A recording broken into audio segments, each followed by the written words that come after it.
Digital solution 2.0 চেনেলৰ অন্য এটা নতুন ভিডিঅ'লৈ আপোনালোক সকলোকে পুনৰবাৰ স্বাগতম জনাইছোঁ। আজি আমি আলোচনা কৰিম 2024 চনৰ ভিতৰত যিসকল মানুহে চৰকাৰী গড় পাব সেই মানুহৰ কিন্তু কোৱাইট লিষ্ট আহি পৰিছে গ্ৰাম পঞ্চায়তত যদি আপোনালোকে যোৱা নাই বা আপোনালোকে লিষ্টটো যদি চোৱা নাই এই লিষ্টটো আপোনালোকৰ মোবাইল ফোনৰ জৰিয়তে আপোনালোকে চাব পাৰিব আৰু আপোনালোকে গমেই পায় যে মই বাহিৰত নোযোৱাকৈ ঘৰতে মোবাইলৰ জৰিয়তে কেনেকৈ কি চাব লাগে হেতুৰ বিষয়ে মই সদায় ভিডিঅ' বনাই থাকোঁ আৰু এই পঞ্চায়ত ৱেট লিষ্ট ইয়াত আপোনালোকে লিখা আছে আপোনালোকে চাব পাৰে। ইয়াত আপোনালোকে চাব পাৰিছে মই আপোনালোকক দেখাই দিছোঁ panchayat wait permanent wait list. এইটো লিষ্টত যদি আপোনালোকৰ নাম থাকে এইটো আপোনাৰ গ্ৰাম পঞ্চায়তৰ লিষ্ট থাকিব। এই গ্ৰাম পঞ্চায়তৰ লিষ্টত যদি আপোনালোকৰ নাম থাকে ইয়াত আপোনালোকৰ সকলো নাম আহি যাব আপোনাৰ গ্ৰাম পঞ্চায়তত কোনে কোনে গড় লাভ কৰিব 2024 চনৰ ভিতৰতে। ইয়াত আপোনালোকে চাব পাৰে যে প্ৰধানমন্ত্ৰী আৱাস যোজনা গ্ৰামীণ এইটো আপোনালোকে চাব পাৰে গভৰ্ণমেণ্ট অফ ইণ্ডিয়া। এইটো লিষ্টত যদি আপোনালোকৰ নাম থাকে আপোনাৰ ঘৰত কেইদিনমান পিছতে আহিব আপোনালোকক জিঅ' টেগিং কৰিবলৈ আৰু জিঅ' টেগিং কৰাৰ পাছতে আপোনাৰ একাউণ্টত পইচা সোমাব। একাউণ্টত পইচা সোমাবলৈ আপোনালোকে কোনটো বেংক একাউণ্ট দিছিলে সেইটো আপোনালোকে হয়তো নাজানিবও পাৰে আৰু যদি জানেও আপোনাৰ বেংক একাউণ্টত আধাৰ কাৰ্ডটো লিংক কৰাটো বাধ্যতামূলক আৰু আধাৰ কাৰ্ড লিংক কৰি থাকিব লাগিব আৰু আপোনাৰ আধাৰ কাৰ্ড বেংকৰ লগত ডিবিটি লিংক হৈ থাকিব লাগিব। চৰকাৰে একেবাৰে ডাইৰেক্ট বেনিফিচিয়াৰী একাউণ্টত ট্ৰেন্সফাৰ কৰে, একেলগে লাখ লাখ মানুহৰ একাউণ্টত চৰকাৰী ঘৰৰ পইচা সোমায়। এতিয়া আপোনাৰ একাউণ্টত যদি ডিবিটি লিংক নকৰায় তেতিয়াহ'লে আপোনাৰ পইচাটো নাহিবও পাৰে।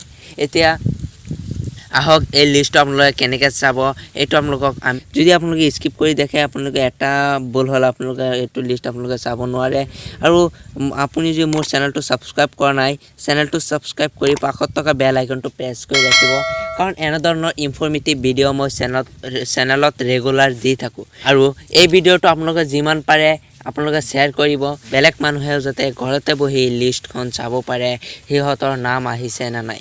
এতিয়া বেছি দেৰি নকৰি আহক ভিডিঅ'টো আৰম্ভ কৰোঁ। আপোনালোকে যিকোনো এটা ব্ৰাউজাৰত যাব, ব্ৰাউজাৰত গৈ আপোনালোকে চাৰ্চ কৰিব লাগিব UMAG উমাগ বুলি আপোনালোকে চাৰ্চ কৰি দিব। মই আপোনালোকক দেখাই দিছোঁ আপোনালোকে কোনটো চাৰ্চ কৰিব। আপোনালোকে এইটো UMAG বুলি চাৰ্চ কৰি দিব। চাৰ্চ কৰাৰ পাছত ইয়াত আপোনাৰ প্ৰথম যেটো আপোনাৰ ৱেবছাইট আহিছে এইটো উমাগ হয়, এইটো আপোনালোকে এইটোত ক্লিক কৰি দিব। ক্লিক কৰাৰ পাছত ইয়াত এনেকৈ আহি গৈছে। এতিয়া আপোনালোকে কি কৰিব ইয়াত থ্ৰী ডট সোঁফালে থ্ৰী ডট দেখি আছে আপোনালোকে এই থ্ৰী ডটত আপোনালোকে ক্লিক কৰি দিব। ক্লিক কৰাৰ পাছত ইয়াত তলফালে এটা অপশ্যন দেখি আছে লগ ইন বুলি। আপোনালোকে কি কৰিব এই লগ ইন অপশ্যনত এইটোত আপোনালোকে ক্লিক কৰি দিব। ইন অপশ্যনত ক্লিক কৰি দিয়াৰ লগে লগে এনেকৈ ইণ্টাৰফেচ আহিব। এতিয়া আপোনালোকে কি কৰিব স্ক্ৰল ডাউন কৰি তলপিনে আহিব। ইয়াত এটা আপোনালোকৰ অপশ্যন দেখি আছে তলপিনে ইয়াত নিউ অন উমাগ ৰেজিষ্টাৰ্ড হেয়াৰ এই অপশ্যনটোত আপোনালোকে এই ৰেজিষ্টাৰ হেয়াৰ অপশ্যনত আপোনালোকে জাষ্ট ক্লিক কৰি দিব। ক্লিক কৰাৰ পাছত ইয়াত আপোনাৰ বৰ্তমান যেটো আপোনাৰ মোবাইল ফোনত সিম লোগো আছে সেই নাম্বাৰটো ইয়াতে দিব। তাৰ পাছত ইয়াতে আপোনাৰ ষ্টেটৰ নেম দিব। দিয়াৰ পাছত স্ক্ৰল ডাউন কৰি তলপিনে আহিব। অহাৰ পাছত আপোনালোকে এটা অপশ্যন দেখিব পাইছে I agree to terms and condition এইটোত আপোনালোকে ক্লিক কৰি ৰেজিষ্টাৰ অপশ্যনত আপোনালোকে জাষ্ট ক্লিক কৰি দিব। মোৰটো অলৰেডি ৰেজিষ্টাৰ্ড হৈ আছে। তাৰ পাছত আপোনালোকে তলত আৰু এটা অপশ্যন দেখি আছে অলৰেডি হেভ এন একাউণ্ট। মোৰ অলৰেডি একাউণ্ট আছে কাৰণে মই লগ ইন হেয়াৰ অপশ্যনত এই অপশ্যনটোত মই ক্লিক কৰি দিলোঁ। দিয়াৰ পাছত স্ক্ৰল ডাউন কৰি তলপিনে আহিব।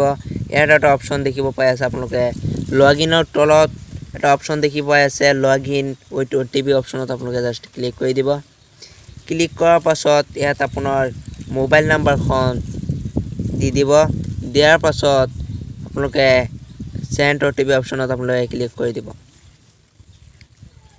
এইটোত চেণ্ড OTP অপশ্যনত আপোনালোকে ক্লিক কৰি দিব। আপোনাৰ মোবাইল ফোনত OTP আহি যাব। OTPটো ভৰাই আপোনালোকে জাষ্ট লগ ইন অপশ্যনত ক্লিক কৰি দিব। লগ ইন অপশ্যনত ক্লিক কৰি দিয়াৰ লগে লগে আপোনাৰ পেজখন এনেকুৱা হৈ যাব। এতিয়া আপোনালোকে কি কৰিব, আপোনাৰ মোবাইলত এইটো এটা অপশ্যন দেখি আছে চাৰ্চ বুলি, এই অপশ্যনত আপোনালোকে ক্লিক কৰি দিব। এই অপশ্যনত ক্লিক কৰি আপোনালোকে ইয়াত লিখিব লাগিব PMAY বুলি আপোনালোকে চাৰ্চ কৰি দিব। চাৰ্চ কৰাৰ পাছত স্ক্ৰল ডাউন কৰি তলপিনে আহিব। অহাৰ পাছত আপোনালোকে এটা অপশ্যন দেখিব পাই আছে ডিপাৰ্টমেণ্ট বুলি। এই ডিপাৰ্টমেণ্টৰ তলত অপশ্যন আছে প্ৰধানমন্ত্ৰী আৱাস যোজনা গ্ৰামীণ। এই অপশ্যনত আপোনালোকে ক্লিক কৰি দিব লাগিব যদি আপোনালোকে লিষ্টটো চাব বিচাৰে। তাৰ পাছত আপোনালোকক মই দেখুৱাম যে আপোনালোকে আপোনাৰ কোনটো বেংক একাউণ্ট দিছে, আপোনাৰ ৰেজিষ্ট্ৰেশ্যন নাম্বাৰ কি, আপোনাক সকলোখিনি জনাই দিম। এতিয়া আমি আলোচনা কৰিম আপোনালোকৰ ৱাইট লিষ্টত, গ্ৰাম পঞ্চায়তৰ ৱাইট লিষ্টত আপোনাৰ নাম আছে নে নাই। চেনেলটো যদি এতিয়ালৈকে ছাবস্ক্ৰাইব কৰা নাই, চেনেলটো ছাবস্ক্ৰাইব কৰি ৰাখক। এতিয়া তাত ক্লিক কৰি দিয়াৰ লগে লগে আপোনাৰ এনেকুৱা আহিব। প্ৰথমটো আছে আপোনাৰ FTO ট্ৰেকিং বুলি আপোনালোকে নিশ্চয় দেখি আছে। তাৰ পাছত আছে পঞ্চায়ত ৱাইট লিষ্ট, তাৰ পাছত আছে ইনষ্টলমেণ্ট ডিটেইলছ, তাৰ পাছত আছে বেনিফিচিয়াৰী ডিটেইলছ, তাৰ পাছত আছে কভাৰেজ ডিটেইলছ। এতিয়া আমি গোটেইকেইটাত ক্লিক কৰিব নালাগে, আমি জাষ্ট ক্লিক কৰিব লাগিব পঞ্চায়ত ৱাইট লিষ্টত, জাষ্ট ক্লিক কৰি দিব। পঞ্চায়ত ৱাইট লিষ্টত ক্লিক কৰি দিয়াৰ লগে লগে আপোনাৰ প্ৰথম যেটো আহিব, ইয়াতে আপোনাৰ ষ্টেট সিলেক্ট কৰিব লাগিব। ষ্টেট সিলেক্ট কৰাৰ পাছত আপোনাৰ ষ্টেট মানে আপোনাৰ ৰাজ্য অসম। তাৰ পাছত আপোনালোকে কি কৰিব, ডিষ্ট্ৰিক্ট অপশ্যনত ক্লিক কৰি আপোনাৰ ডিষ্ট্ৰিক্টৰ নেমটো ইয়াত সিলেক্ট কৰি দিব। সিলেক্ট কৰাৰ পাছত 3 নম্বৰত আছে আপোনাৰ ব্লক নেম। ইয়াত আপোনাৰ ব্লক নেম দিব লাগিব, আপোনাৰ যেটো সমষ্টি হয় এই সমষ্টিৰ নেমটো ইয়াতে দি দিব। দিয়াৰ পাছত ফাইনালি আপোনালোকে পঞ্চায়ত যেটো অপশ্যন আছে, ইয়াত আপোনালোকৰ যেটো গ্ৰাম পঞ্চায়ত হয় সেইটো দি এইকেইটা গোটেইখিনি ডিটেইলছ ফিল কৰি এতিয়া আপোনালোকে অপশ্যন দেখিব পাব চাৰ্চ বুলি। ইয়াৰ চাৰ্চ অপশ্যনত আপোনালোকে জাষ্ট ক্লিক কৰি দিব। ক্লিক কৰাৰ পাছত আপোনাৰ গ্ৰাম পঞ্চায়তৰ ৱাইট লিষ্টখন ওলাই আছে। ইয়াত চাওক আপোনাৰ পঞ্চায়তৰ যেটো মানে ৱাইট লিষ্টৰ লিষ্ট হয়, তালিকা হয়, সেই লিষ্টটো আপোনাৰ আহি গৈছে। ইয়াত চাব পাৰে আপোনালোকৰ সকলো আপোনাৰ যেটো গ্ৰাম পঞ্চায়তৰ ভিতৰত কিমান মানুহৰ চৰকাৰী ঘৰ পাব বুলি লিষ্ট আহিছে। এইবাৰ এই লিষ্টত সকলোখিনি নাম আপোনালোকে ইয়াতে চাব পাৰিব। আৰু যদি আপোনালোকে নামটো বিচাৰি নাপায়, আপোনালোকে চাৰ্চ বুলি এটা অপশ্যন দেখি আছে, এই চাৰ্চ অপশ্যনত আপোনাৰ নামটো দি দিব, দি আপোনালোকে চাব পাৰে। চাওক ইয়াত আপোনাৰ পঞ্চায়তৰ ৱাইট লিষ্ট, ৰেজিষ্ট্ৰেশ্যন নাম্বাৰ আহি গৈছে, ফাদাৰ্ছ নেম সকলোখিনি আহি গৈছে ইয়াতে। ইয়াত আপোনালোকে চাব পাৰিব। আৰু এই ৰেজিষ্ট্ৰেশ্যন নাম্বাৰ দি আপোনালোকে কোনটো বেংক একাউণ্ট দিছিলে সেইটো যদি আপোনালোকে জানিব বিচাৰে, আপোনালোকে জাষ্ট ৰেজিষ্ট্ৰেশ্যন নাম্বাৰ যেটো আছে, এই ৰেজিষ্ট্ৰেশ্যন নাম্বাৰটো আপোনালোকে কপি কৰি ল'ব। ইয়াৰ পৰা কপি কৰি আপোনালোকে কি কৰিব, বেক অপশ্যনত ক্লিক কৰি দিব। বেক বুলি এটা অপশ্যন দেখিব পাই আছে, আপোনালোকে নেদেখিলে মই আপোনালোকক দেখাই দিছোঁ। এইটো অপশ্যনত ক্লিক কৰি দিব। এইটোত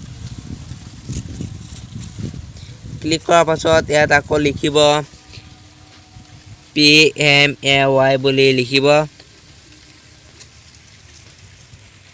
লিখাৰ পাছত আপোনাৰ এনেকুৱা আহিব। এতিয়া আপোনালোকে কি কৰিব, আকৌ প্ৰধানমন্ত্ৰী আৱাস যোজনা গ্ৰামীণ বুলি যেটো অপশ্যন আছে, সেই অপশ্যনত আকৌ আপোনালোকে ক্লিক কৰি দিব।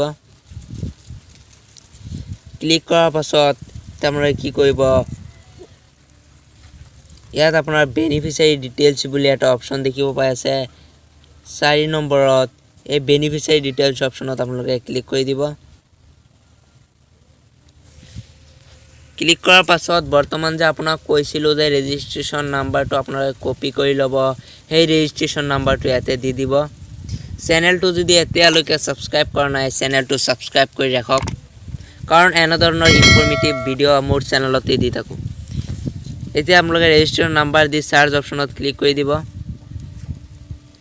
চাৰ্চ অপশ্যনত ক্লিক কৰি দিয়াৰ লগে লগে আপোনাৰ ইয়াত সকলোখিনি চাওক আহি গৈছে। ইয়াত ৰেজিষ্ট্ৰেশ্যন নাম্বাৰ আহি গৈছে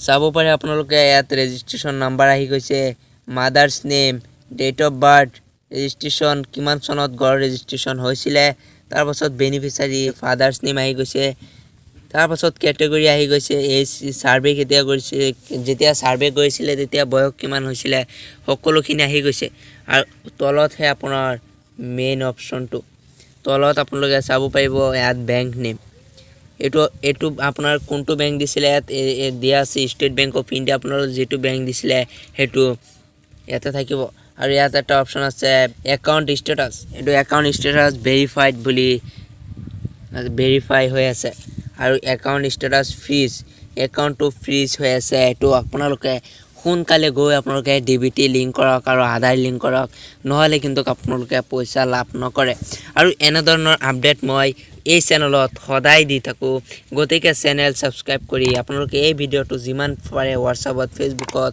যিমান পাৰে আপোনালোকে ভিডিওটো শ্বেয়াৰ কৰক আজিৰ ভিডিও এইখিনি আশা কৰিছো ভিডিওটো আপোনালোকক বহুত ভাল লাগিছে আৰু ভিডিওটো যিমান পাৰে আপোনালোকে শ্বেয়াৰ কৰিব আৰু আপোনালোকক যদি মই কিবা ভিডিও বনোৱা নাই আপোনালোকে কমেন্টত জনাব আপোনালোকে কেনে ধৰণৰ ভিডিও বনাব লাগে মই নিশ্চয় আপোনালোকক সহায় কৰিম